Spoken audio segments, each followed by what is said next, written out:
अपने ही मेंबर्स के बीच रिप्रोड्यूस कर करके इस कल्ट के अंदर कम से कम 20 से 22 बच्चे ऐड हो गए थे। लेकिन उन बच्चों पे भी सेम लेवल का असॉल्ट और अब्यूज हो रहा था जो कल्ट मेंबर्स पे होता था। हर कल्ट एक रीजन से शुरू होता है और बंद भी एक ना एक रीजन से ही होता है, और वो बंद होने वाला रीजन यूजुअली अच्छा नहीं होता है। ये कल्ट्स कभी भी अच्छे नोट पे बंद नहीं होते। एंड जिस कल्ट के बारे में मैं आज बात करने वाला हूं उसका भी सेम केस था। जब ये कल्ट बंद हुआ तो 1987 के टाइम जितने भी बच्चे थे इस कल्ट में उनको एक फॉस्टर होम में डाला गया,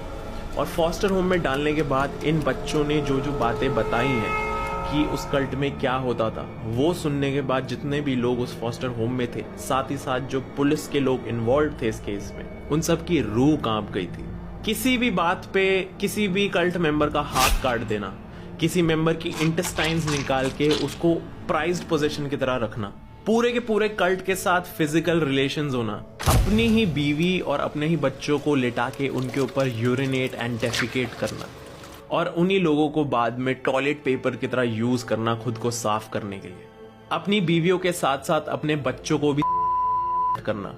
बेल्ट और हैमर से मारना, और हर एक मेंबर को लेके इंडिविजुअली उनका एक एक बाल पकड़ के उखाड़ना। ये सारी बातें उन्हीं बच्चों ने बताई थी जिनको बाद में फॉस्टर होम में डाला गया था। जब इन बातों की डिटेल्स में तुम घुसते हो तो ये बातें इतनी ज्यादा हॉरिफाइंग थी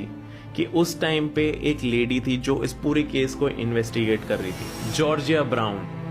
एंड कल्ट की पूरी डिटेल्स जानने के बाद जॉर्जिया ब्राउन इतना ज्यादा ट्रॉमेटाइज हो गई थी कि शी कमिटेड।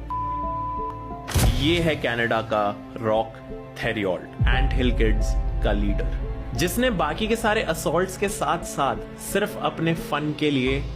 सर्जरीज भी करी थी अपने ही कल्ट वाले लोगों पे, वो भी विदाउट एनी मेडिकल नॉलेज या फिर एनी मेडिकल सर्टिफिकेट। लेकिन सवाल एक ही आता है कि ये सब कुछ शुरू कहां से हुआ।